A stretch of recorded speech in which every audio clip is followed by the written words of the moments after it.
Creation, Book of Clarity, Chapter 8. She had never been eaten before, though she came very close to it in more than a few realities. On planet Ilf in the Andromeda Galaxy, she experienced life as a flying organism. She was much like a bird, but she didn't need wings to fly. Instead, her body floated through the atmosphere by mere feeling. The more she felt weightless, the higher she went. Her body was covered in velvety fur. It was thick in the color of burned amber. Her head was located at the top of her body, which was in the shape of a sphere. She had a beak that split in the middle to form 2 points that curved down around her body to her clawed feet. She floated through the air swiftly as she laser-focused her mind on weightlessness. She almost didn't notice when a predator crept up behind her in the air. With the body of a slime snake, the predator stealthily flew in a spiral behind her. It was careful not to make a sound as it neared her. It was almost as if it was taunting her as it floated in and out of her peripheral vision. The creature was easily 8 times her size, and its head was like a lion's, bold with long, silky hair framing its smooth blue face. She noticed it before. She had felt the shift in air pressure the moment it locked its eyes on her. But she didn't panic. She couldn't. That wouldn't keep her alive. She flew on in full awareness of the threat that lurked behind her. She waited for the right moment to make her move, while the predator behind her did the same. They were flying through a thicket of tall, leafy vegetation. With dexterity and precision, she wove through the long and broad leaves, careful not to touch them. The leaves of that particular species of vegetation secreted a painfully debilitating acidic substance when grazed. She had a few scars on her body from the time she had the misfortune of touching one. It was a pain never forgotten. As she skirted through the leaves, the snake-like creature followed her with a determined ease. It liked the game. Quick prey was no fun. It darted after her with a comfortable knowledge of diverting the leaves. But, without warning, she sped up, zooming through the vegetation and dodging the foliage. She wasn't as precise now, with fur grazing the edges of the leaves. She felt a slight burn as the acid dissolved the hairs that came in contact with it. Still, she zigzagged through the underbrush of the vegetation, the snake-like creature slowing down behind her. She was small and fast. She started to blend in with the leaves. The predator couldn't keep sight of her. Then, she was spotted. She had slowed to a stop behind the leaf just ahead. The creature stopped too, bringing its entire body into a tight coil so as not to be noticed. She was searching the vegetation for the predator, but couldn't sense it in the air. To avoid being spotted, the creature slowly wound its way through the leaves, separating them, preparing for a strike. She floated in the air, watchful, but tending to her own wounds with her beak. To the right, the creature was close but hidden as it saw the timing to strike was near. Tightening its body in preparation to attack, the creature speedily sprung forward to seize its prey. It missed. Unable to stop its momentum, the creature flew into a leaf which wrapped around the predator's body as the acid began to leach all over its slimy skin. Just before its strike, she had seen and felt the pressure of the creature as it eased up behind her. Less than a second after the creature attempted to strike, she made herself feel heavy and dropped down out of the sky just in time. She had learned that nothing heightened her survival skills like being hunted in a foreign world. But the trauma that resulted from being hunted was not an experience she wanted to relive. The mere idea of being prey again made her start to panic. Immediately, she rethought her decision to experience herself. What if she died? What would happen to her? Her human body? Would she cease to exist? This was an answer she never received in training. Memories of being hunted through the various creations she opened started to flash through her mind. In those realms, she knew if she were to die, she'd return back to her human form. But the stakes were higher now. Before, it was likely that she'd die and return to her body, but now, she was an entire planet. There was no way for her to know the consequences of being killed while her consciousness was attached to an organism that depended on her as much as she depended on it. The sense of unease returned. This time, it was oppressively thick. She felt her energy contract inward as a dense, murky fog of fear spread throughout her. That was a human emotion. Fear. It was the most putrid, damaging emotion of all. It was so oppressive, so poisonous, that in the brief second that she felt it, it soaked through her consciousness, a dense fog rising from her like a pus-filled wound. As it grew, fear began to infect the consciousness of the others, turning their bright, shining lights into a murky, diluted darkness. Quickly, the fog took over the core of the echo, turning every inch to gray matter. Memories from each consciousness in the echo began to play simultaneously. The echo was pulled into hundreds of thousands of memories where they were in danger, hunted or controlled or disconnected from purpose. In any other context, these memories would be experienced with a healthy observational detachment, but with fear present now, it heightened the horror. The fog permeated through to the surface of the planet, beginning to drain every bit of color and vibrancy from the vegetation. The unease was amplified and closer. Suddenly, she heard the clock ticking again. It was no longer a subconscious presence. The ticking now flooded her mind. The fear was a fog, but time was a black hole. On the surface, the air was brittle as the temperature grew cold. Both suns in the sky dimmed in light as the depressive feeling of fear spread through the planet and vegetation.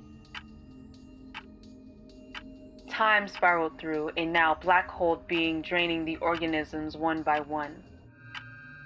They grew older, wrinkled and slumped, unable to fly, hunt, or enjoy life. The ground began to decay as the vegetation fell to the surface of the planet, defeated and motionless. The fog dove into the crystalline liquid, polluting everything it touched as the poison of time pulled all life from each creature. Quicker than she ever thought possible, her human emotions had influenced every bit of life that she was now connected to.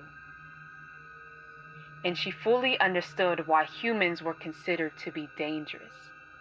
An emotion as strong as fear, and a subject as oppressive as time, could rip an entire unsuspecting world apart in an instant. But how did this happen? She had projected herself correctly. She followed all the steps. She went to the void, and her traits of humanity were removed from her. Wait. A memory flashed in her mind. The moment where she opened her eyes on the previous planet. She was immediately ejected because of fear of what she saw. That brief moment where she had reconnected to her human body, hearing the ticks on the clock before pulling herself back into the realm of clarity, was when it happened. Fear had reattached itself to her, allowing for time to follow. She never released them back into the void. How did she forget that one simple rule? The scientists always told her to release the earthly constructs to the void, especially after unexpectedly ejecting. How did she forget that one simple rule? She felt her energy expanding and contracting vigorously as the emotion gripped her. The black hole of time loomed closer as far, far away. She felt her human body begin to twitch awake. The ticks on the clock suddenly blasting in her ears. 73,361, 73,362, 73,363, 73,364. She had a headache and her heart pounded in her chest. Her vision was blurry, as if she was still trapped in a daze. What happened? She was sore, but it wasn't unusual. Her throat felt constricted, a reaction that only occurred when she was afraid. She opened her eyes wide. She remembered. She was afraid. But her mission wasn't over yet. She closed her eyes and she counted the ticks. 73,398, 73,399, 73,400. When she opened her eyes again, her consciousness was back in the rapidly graying echo. She was furious. She was almost forced from her creation a second time, both because of a human emotion as trivial as fear. It had never happened to her before, but it was definitely going in the log again. She could practically hear the taps of the lab tech's fingers as they scribbled and furiously tapped in their observations, ready to scold her. She had to get a grip on herself. This was unacceptable for a trainee as seasoned as her. As she focused back on her state of oneness in the echo, she felt fear still gripping onto her, onto the planet. Time was drawing closer in its black hole, ready to consume her, to drain her of the current life she grew to love. She had to quickly take control or she would lose everything. With great focus, she brightened her energy. She focused her intent on only projecting the frequency of pure light out of her form. Her light of consciousness that was once blocked by the fog of fear began to pierce through. Beams of light shone through the fog, bit by bit, clearing away the fear. As she began to shine brighter and brighter, the consciousnesses that her light rays touched began to shine with her. Like a domino effect, the orbs of consciousness in surrounding areas began to brighten themselves through the fog, taking their energy back from the fear. As the consciousness of the echo began to glow brighter than before, so did the surface of the planet. The core of the echo began to vibrate, clearing away residual fear that once suffocated it. The vibration spread from the core to the surface and freed the vegetation from the fog. The vegetation began to vibrate as well, emitting a beautiful, high-pitched melody that flowed through the atmosphere, influencing every other life form.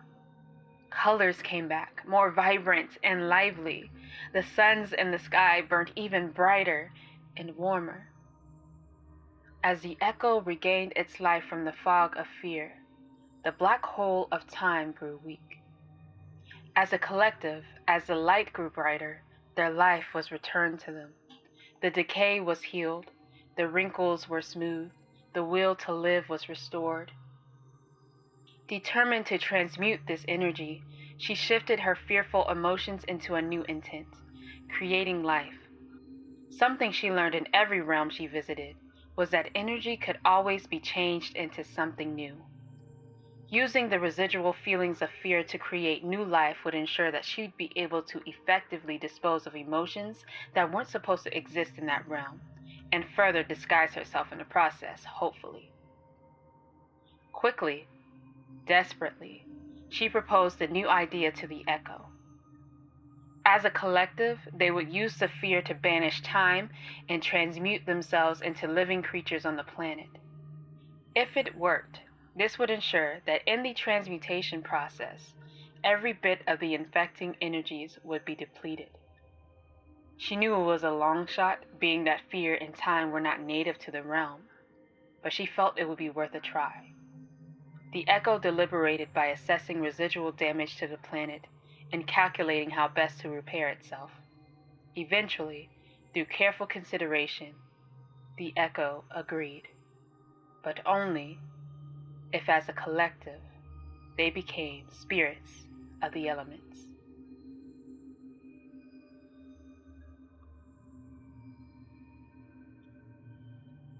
Hello again, this is Michaela Simone Mack, author of Creation, narrator of Book of Clarity. I would like to say thank you so much for listening to this episode of Creation. I really appreciate you taking the time out to listen to this podcast. It is something that I have grown to love with each episode that I produce, write, and narrate myself. If you like this episode, please comment, please share, please subscribe, and I thank you for your support. All right. See you next week. Every new episode comes out on Friday. Bye-bye.